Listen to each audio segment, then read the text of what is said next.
2025 की वह भयानक रात जब गुजरात के वीरावल में अरेबियन सी के किनारे खड़ा सोमनाथ मंदिर खतरे में था। मोहम्मद गजनी की सेना ने मंदिर पर तेजी से हमला किया, खजाना लूटा और शिवलिंग को तोड़ने की कोशिश की। अल बरूनी की किताब तारीख ए हिंद के मुताबिक उस समय मंदिर में हजारों भक्त थे और मोहम्मद गजनी ने सभी भक्तों को बेरहमी से मार डाला। वह रात इतनी भयावह थी कि पत्थर भी चीख उठे, लेकिन यह सिर्फ एक शुरुआत थी। सोमनाथ बार बार टूटा, लेकिन हर बार फिर से खड़ा हुआ, जैसे कोई दिव्य शक्ति इसकी रक्षा करती हो। क्या यह सिर्फ एक मंदिर है या इसमें कोई ऐसी ताकत छुपी है जो समय और तूफान दोनों को हरा देती है? क्यों सोमनाथ को भारत की आत्मा कहा जाता है और कैसे यह हजारों साल पुराना शिवलिंग आज भी अपनी चमक बरकरार रखता है? सोमनाथ मंदिर, जो भगवान शिव के 12 ज्योतिर्लिंगों में पहला माना जाता है, सिर्फ एक तीर्थ स्थल नहीं बल्कि रहस्यों का एक बड़ा खजाना है। कहते हैं यहाँ का शिवलिंग कभी हवा में तैरता था। क्या यह पुराने भारत की इंजीनियरिंग का अद्भुत नमूना था या कोई दिव्य शक्ति का राज? और वह स्यमंतक मणि जो महाभारत के मुताबिक भगवान कृष्ण से जुड़ी थी, क्या वह आज भी मंदिर के गर्भगृह में कहीं छुपी है? 2020 में जब IIT गांधीनगर के पुरातत्व विशेषज्ञों ने मंदिर के नीचे खुदाई की तो एक 3 मंजिला इमारत का पता चला। एक ऐसा ढांचा जो शायद हजारों साल पुराना है। यह किसका रहस्य है? क्या यह रावण के समय का है या कोई और पुराना सीक्रेट? और वह बाण स्तंभ जो 6ठी सदी के शिलालेख के साथ कहता है कि यहां से अंटार्कटिका तक कोई जमीन नहीं आती। ये बात आज आधुनिक विज्ञान भी मानता है, लेकिन उस समय के लोगों को यह ज्ञान कैसे मिला जब न सैटेलाइट थे न ही नक्शे? सोमनाथ की कहानी सिर्फ हमलों और तूफान की नहीं बल्कि पौराणिक कथाओं से भी जुड़ी है। स्कंद पुराण कहता है कि यह मंदिर चंद्रदेव ने बनाया जब उन्होंने दक्ष के श्राप से मुक्ति पाने के लिए यहाँ शिव जी की तपस्या की। यह वह स्थल है जहाँ त्रिवेणी संगम, कपिला, हिरण और सरस्वती नदियों का मिलन होता है। कहते हैं सतयुग में चंद्रदेव ने इसे सोने से बनाया, त्रेता युग में रावण ने चांदी से और द्वापर युग में भगवान कृष्ण ने चंदन की लकड़ी से। लेकिन क्या यह सिर्फ कथाएं हैं या इनमें कोई सच्चाई छुपी है? और अगर यह सच है तो वह सोने चांदी के मंदिर कहाँ गए? और दोस्तों, सोमनाथ के आसपास बहती गोमती नदी का एक अजीब रहस्य है। हर रोज सुबह इसका पानी बढ़ता है और रात को घट जाता है। वैज्ञानिक इसे समझ नहीं पाए, लेकिन स्थानीय लोग कहते हैं यह शिव की माया है और वह अरेबियन सी जो हजारों साल से मंदिर के पास बहता है, उसने कभी इसे नुकसान नहीं पहुंचाया। कई तूफान आए, समुद्र के उफनते पानी ने दुनिया के कई हिस्सों को तबाह किया, लेकिन सोमनाथ अपनी जगह पर अडिग रहा। क्या यह सिर्फ संयोग है या प्रकृति खुद इस मंदिर की रक्षा करती है? यह मंदिर सिर्फ एक धार्मिक स्थल नहीं बल्कि भारत के उस सनातन जीवन का प्रतीक है जो हर संकट के बाद फिर से उभरता है। कहते हैं इस मंदिर पर 17 बार हमले हुए, लेकिन हर बार यह और भी शानदार रूप में उभरा। क्या इसकी नींव में कोई ऐसा मंत्र छुपा है जो इसे अमर बनाता है? आज भी हर साल लाखों भक्त यहाँ अपनी मनोकामना लेकर आते हैं और कहते हैं कि सोमनाथ के दर्शन से हर पाप धुल जाता है। तो दोस्तों, क्या आप तैयार हैं इस रहस्यमयी यात्रा के लिए? यह कहानी सिर्फ एक मंदिर की नहीं बल्कि उस आस्था की है जो हजारों साल से चलती आ रही है। इस सफर में हम खोलेंगे सोमनाथ के वह राज जो आपके होश उड़ा देंगे। क्या यह मंदिर सच में चंद्रदेव ने बनाया? क्या स्यमंतक मणि आज भी यहाँ है? बाण स्तंभ का ये ज्ञान कैसे मिला? और वह 3 मंजिला इमारत का राज क्या है? तो बने रहिए हमारे साथ और कमेंट में हर हर महादेव जरूर लिखिए। अगर यह कहानी आपको पसंद आ रही है तो वीडियो को लाइक करें और चैनल को सब्सक्राइब करना ना भूलें। चलिए शुरू करते हैं सोमनाथ मंदिर के इस अद्भुत और रहस्य से भरे सफर को।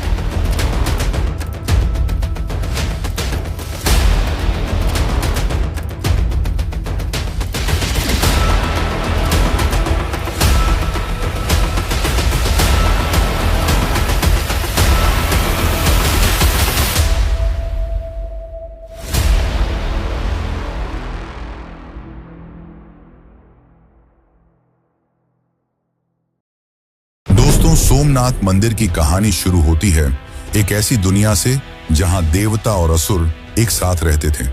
यह है सत्य युग की बात, जब स्वर्ग में चंद्रदेव यानी चंद्रमा अपने रूप और तेज के लिए जाने जाते थे। स्कंद पुराण और ऋग्वेद के मुताबिक चंद्रदेव की कहानी एक ऐसी कथा है जो सोमनाथ मंदिर के जन्म से जुड़ी है। तो चलिए इस पौराणिक सफर पे चलते हैं और जानते हैं कि कैसे यह मंदिर बना भारत का पहला ज्योतिर्लिंग। चंद्रदेव एक सुंदर और तेजोमयी देवता थे जिन्होंने राजा दक्ष की 27 कन्याओं से विवाह किया था। इनमें से एक थी रोहिणी, जो अपने रूप और मनमोहक स्वभाव के लिए सबसे अलग थी। चंद्रदेव का दिल रोहिणी पे ऐसे लगा कि वह अपना ज्यादातर समय उसी के साथ बिताने लगे। बाकी 26 कन्याओं को यह बात बिल्कुल पसंद नहीं आई। उन्होंने अपनी दुख की बात अपने पिता दक्ष के सामने रखी। दक्ष को यह सुन के गुस्सा आया और उन्होंने चंद्रदेव को एक भयानक श्राप दे दिया। कहते हैं कि दक्ष का श्राप इतना प्रचंड था कि चंद्र का तेज और रूप धीरे धीरे खत्म होने लगा। उनका शरीर कमजोर होने लगा और उनका सुंदर चेहरा मुरझा गया। क्या यह श्राप चंद्रदेव को हमेशा के लिए खत्म कर देता, या कोई ऐसी शक्ति थी जो उन्हें बचा सकती थी? बिल्कुल बेबस और दुख में डूबे चंद्रदेव ने देवताओं के देवता ब्रह्मा जी से मदद मांगी। ब्रह्मा जी ने उन्हें एक रास्ता दिखाया। जाओ, धरती पर प्रभास पाटन के उस पवित्र स्थल पर जाओ जहां त्रिवेणी संगम है। वहां भगवान शिव की तपस्या करो। त्रिवेणी संगम यानी कपिला, हिरण और सरस्वती नदियों का वह पवित्र मिलन जो गुजरात के सौराष्ट्र में सोमनाथ के पास आज भी बहता है। कहते हैं यह संगम न सिर्फ धार्मिक रूप से पवित्र है, बल्कि इसका जियोग्राफिकल महत्व भी है, क्योंकि यह 3 नदियों का पानी यहाँ एक साथ मिलता है और यह स्थान आस्था का केंद्र बना।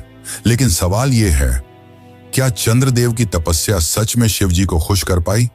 चंद्रदेव ने प्रभास पाटन में एक शिवलिंग स्थापित किया और दिन रात कठिन तपस्या शुरू की। उनकी भक्ति इतनी गहरी थी कि खुद भगवान शिव उनके सामने प्रकट हुए।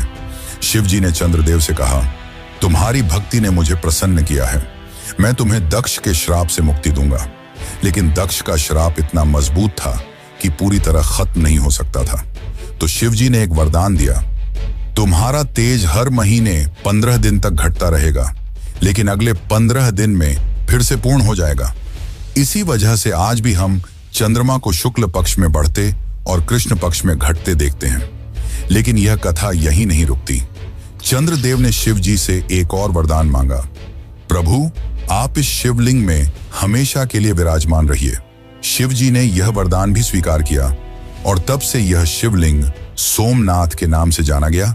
सोम के नाथ यानी चंद्र के भगवान। लेकिन दोस्तों, सोमनाथ की पौराणिक कथा इससे भी गहरी है। स्कंद पुराण के मुताबिक यह मंदिर सिर्फ एक बार नहीं, बल्कि हर युग में अलग अलग रूप में बना। सत्य युग में चंद्रदेव ने इसे सोने से बनाया। कहते हैं वह मंदिर इतना चमकता था कि उसका तेज स्वर्ग तक जाता था। फिर त्रेता युग में रावण, जो शिव का बड़ा भक्त था, ने इसे चांदी से बनवाया और द्वापर युग में भगवान कृष्ण ने अपने हाथों से इसे चंदन की लकड़ी से सजाया। लेकिन यह सोने चांदी के मंदिर कहाँ गए? क्या यह सिर्फ कथाएं हैं या इनमें कोई सच्चाई छुपी है? और अगर यह सच है तो क्या वह पुराने ढांचे आज भी कहीं मंदिर के नीचे छुपाए हैं? और एक बड़ा सवाल, त्रिवेणी संगम का यह स्थान क्यों इतना खास है? कहते हैं यहाँ का पानी न सिर्फ शरीर को शुद्ध करता है, बल्कि मन को भी शांति देता है।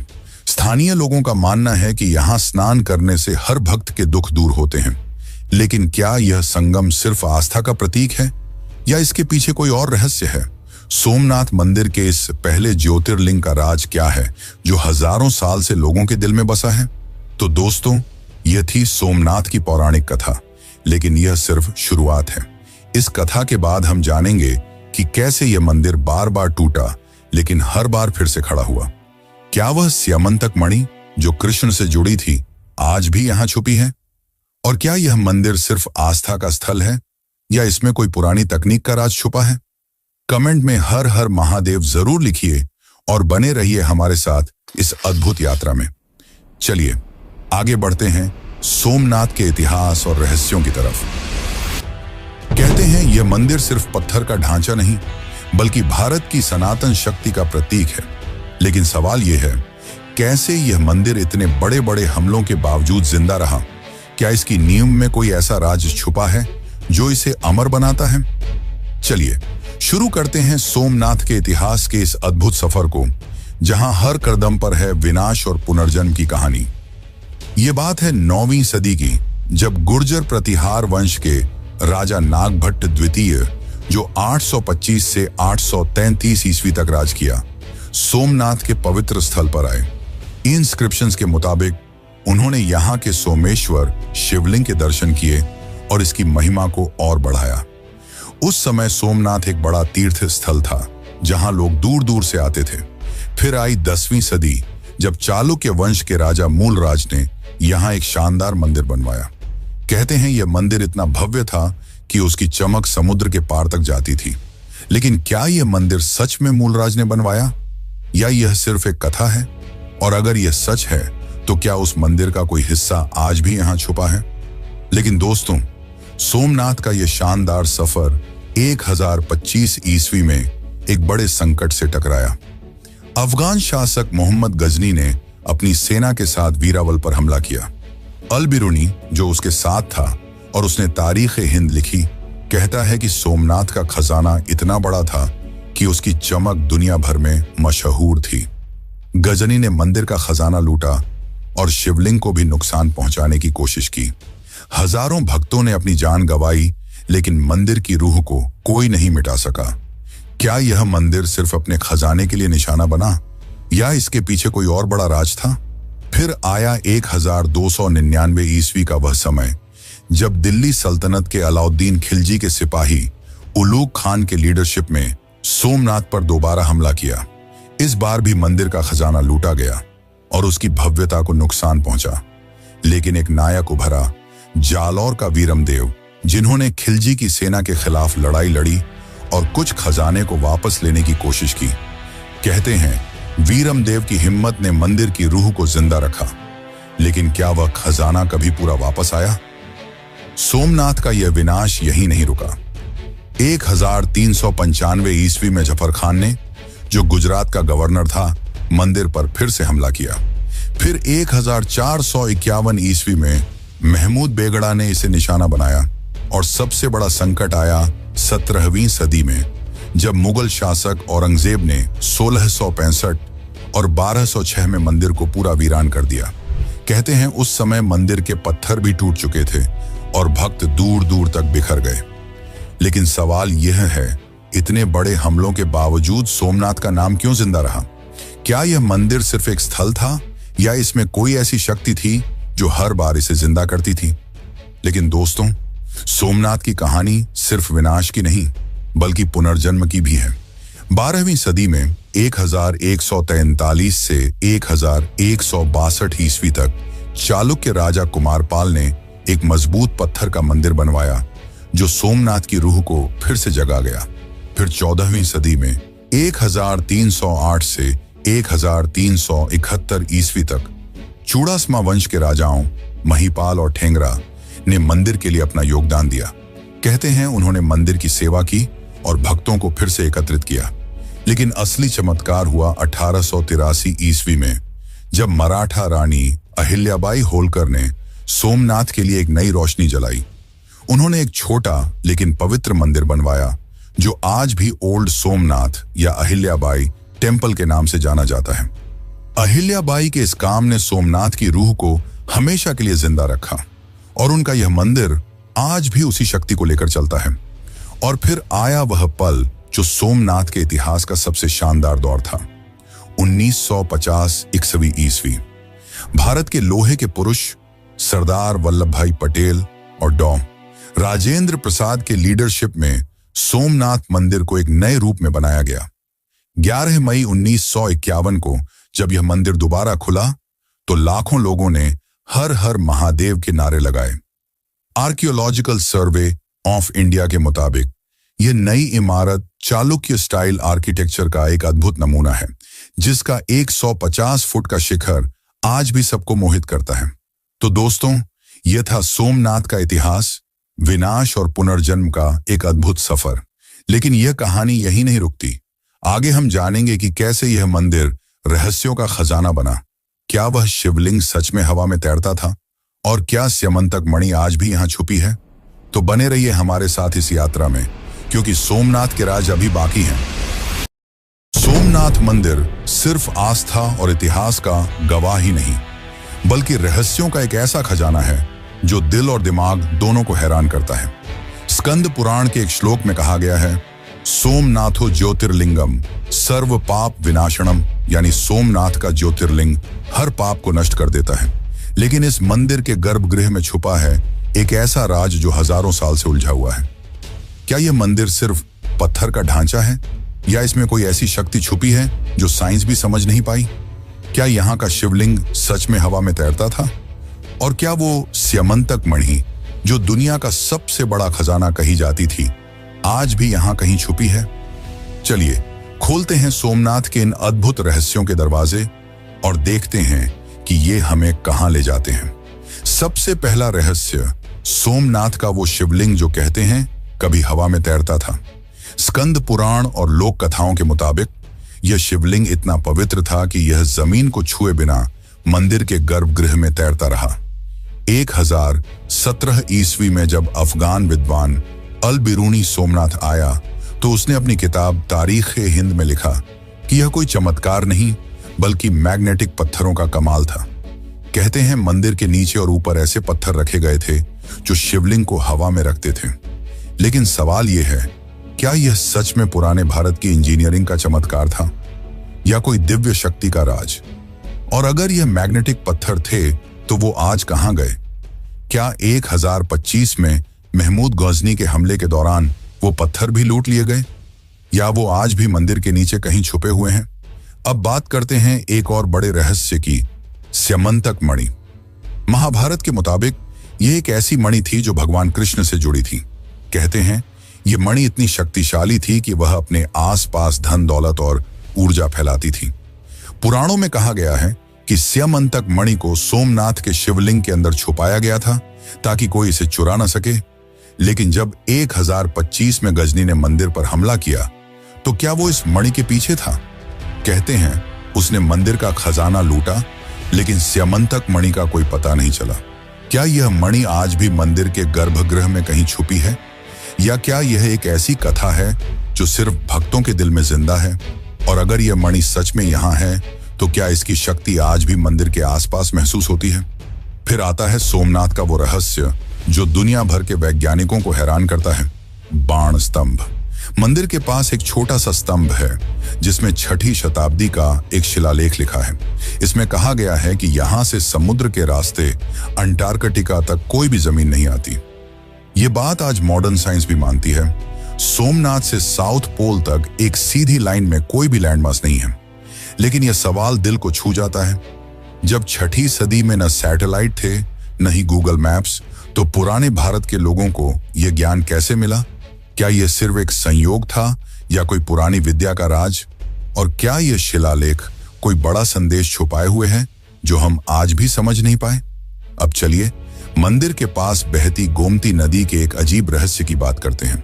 लोकल लोग कहते हैं कि गोमती का पानी हर रोज सुबह बढ़ता है और शाम को घट जाता है। यह ऐसा चमत्कार है जो वैज्ञानिक भी समझ नहीं पाए। कहते हैं यह शिव की माया है जो नदी के पानी को हर दिन एक नए रूप में लाती है। लेकिन क्या यह सिर्फ एक प्राकृतिक घटना है या इसके पीछे कोई बड़ा रहस्य छुपा है? ASI की कुछ रिपोर्ट्स के मुताबिक सोमनाथ के आसपास का जमीनी स्ट्रक्चर इतना अलग है कि यह पानी के फ्लो को अफेक्ट करता है। और दोस्तों, अरब सागर का वो राज जो सबको हैरान करता है। हजारों साल से यह समुद्र सोमनाथ के पास बहता है, लेकिन कभी इसने मंदिर को नुकसान नहीं पहुंचाया। कई तूफान आए, समुद्र के उफनते पानी ने दुनिया के कई हिस्सों को तबाह किया, लेकिन सोमनाथ अपनी जगह पर अडिग रहा। कहते हैं यह शिव की रक्षा का चमत्कार है। लोकल लोग एक कथा सुनाते हैं, जब भी कोई बड़ा तूफान आता है समुद्र का पानी मंदिर के पास आकर शांत हो जाता है। क्या यह सिर्फ संयोग है या प्रकृति खुद इस मंदिर की हिफाजत करती है? और अगर यह सच है तो क्या मंदिर के नीचे कोई ऐसी शक्ति है जो समुद्र को भी रोक लेती है? अब एक और बड़ा राज, 2020 की वो खुदाई जो IIT गांधीनगर के पुरातत्व एक्सपर्ट्स ने की। उन्होंने ग्राउंड पेनिट्रेटिंग रडार का इस्तेमाल करके मंदिर के नीचे एक 3 मंजिला इमारत का पता लगाया। ASI की रिपोर्ट्स के मुताबिक यह ढांचा शायद हजारों साल पुराना है, लेकिन इसका असली समय या मकसद आज भी एक राज है। क्या यह वो पुराना मंदिर है जो सतयुग में चंद्रदेव ने बनवाया था, या क्या यह कोई सीक्रेट टेम्पल का हिस्सा है जो इन्वेडर्स से छुपाया गया था? और अगर यह इतना पुराना है तो क्या इसमें स्यमंतक मणि या कोई और खजाना छुपा है? यह सवाल आज भी वैज्ञानिकों के लिए एक पहेली बना हुआ है। और एक बात, स्कंद पुराण के मुताबिक सोमनाथ मंदिर का नाम हर युग में बदला। सतयुग में इसे सोमनाथ कहा गया, त्रेता युग में प्राणनाथ, द्वापर युग में भैरवनाथ और कलयुग में फिर से सोमनाथ। लेकिन पुराण कहते हैं कि भविष्य में यह प्राणनाथ के नाम से जाना जाएगा। क्या यह नाम बदलने की कथा सिर्फ एक पौराणिक बात है, या इसके पीछे कोई बड़ा संदेश छुपा है? और क्या यह मंदिर भविष्य के लिए कोई बड़ा राज रखता है? तो दोस्तों, ये थे सोमनाथ के वो रहस्य जो दिल और दिमाग दोनों को छू जाते हैं। लेकिन यह कहानी यहीं नहीं रुकती। आगे हम जानेंगे कि सोमनाथ आज भी क्यों एक बड़ा तीर्थ स्थल है। क्या यह मंदिर सिर्फ आस्था का केंद्र है, या इसके रहस्य आज भी हमें कुछ नया सिखाते हैं? तो बने रहिए हमारे साथ इस यात्रा में, क्योंकि सोमनाथ के और भी राज खुलने बाकी हैं। दोस्तों, सोमनाथ मंदिर की कहानी पौराणिक कथाओं से शुरू हुई, इतिहास के तूफानों से गुजरी और रहस्यों के दरवाजे खुले। लेकिन आज यह मंदिर सिर्फ एक पुरानी कथा या राज नहीं, बल्कि भारत की आस्था और संस्कृति का एक जिंदा केंद्र है। एक श्लोक कहता है, सोमनाथ दर्शनम पुण्यम सर्व कामना सिद्धिदम, यानी सोमनाथ के दर्शन से हर मनोकामना पूरी होती है। आज हर साल लाखों भक्त यहाँ आते हैं, अपने दुख दर्द छोड़कर शांति और शक्ति ले जाते हैं। लेकिन सवाल यह है, क्या सोमनाथ आज भी उतना ही खास है जैसा हजारों साल पहले था? क्या इस मंदिर में ऐसी शक्ति है जो आज के मॉडर्न जमाने में भी लोगों के दिल को जोड़ती है? चलिए देखते हैं कैसे सोमनाथ आज भी भारत का दिल है। आज सोमनाथ मंदिर दुनिया के सबसे बड़े तीर्थ स्थलों में से एक है। टेम्पल एडमिनिस्ट्रेशन के मुताबिक हर साल 20 से 30 लाख भक्त यहां दर्शन के लिए आते हैं। होली, शिवरात्रि और श्रावण महीने में यहां इतनी भीड़ होती है कि वीरावल का हर रास्ता हर हर महादेव के नारों से गूंज उठता है। ये भक्त सिर्फ भारत से नहीं, बल्कि विदेशों से भी आते हैं, अमेरिका, ऑस्ट्रेलिया और यूरोप तक। कहते हैं यहाँ का शिवलिंग आज भी वही शक्ति रखता है जो चंद्रदेव के समय में था। लेकिन क्या यह सिर्फ आस्था है, या इस मंदिर के पत्थर और हवा में कुछ खास बात छुपी है? और क्यों लोग आज भी यहाँ अपनी जिंदगी के सबसे बड़े सपने लेकर आते हैं? सोमनाथ की शानदार इमारत आज के जमाने में भी सबको मोहित करती है। आर्कियोलॉजिकल सर्वे ऑफ इंडिया के रिकॉर्ड्स के मुताबिक यह मंदिर चालुक्य स्टाइल आर्किटेक्चर का एक अद्भुत नमूना है। इसके 150 फुट ऊंचे शिखर पर 10 टन का कलश है जो सूरज की रोशनी में चमकता है, और मंदिर के ऊपर 27 फुट लंबा एक ध्वज है जो हर 6 महीने में बदला जाता है, एक बड़े समारोह के साथ। यह शिखर और ध्वज न सिर्फ मंदिर की सुंदरता बढ़ाते हैं, बल्कि इसकी सनातन शक्ति को भी दिखाते हैं।